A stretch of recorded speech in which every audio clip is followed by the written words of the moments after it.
Class शुरू हो रही है। मैं हूँ उस्तानी इफ़त। आज हम सीखेंगे नियन साल।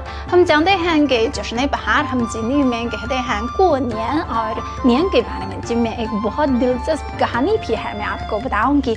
सुना है कि कदीम ज़माने में तो एक नियन नामी मॉन्स्टर तो आम लोगों पर तो हमला किया है, और इसीलिए चीनी लोगों ने 3 चीज़ों का दरियाफ्त किया था जिससे नियन बहुत डरता था।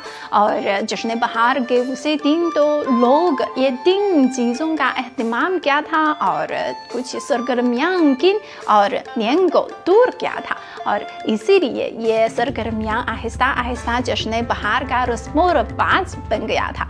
और तो ये नियन का आने वाली कहानी है। तो ये 3 चीज़ें क्या है, अगली वीडियो में मैं आपको बताऊंगी।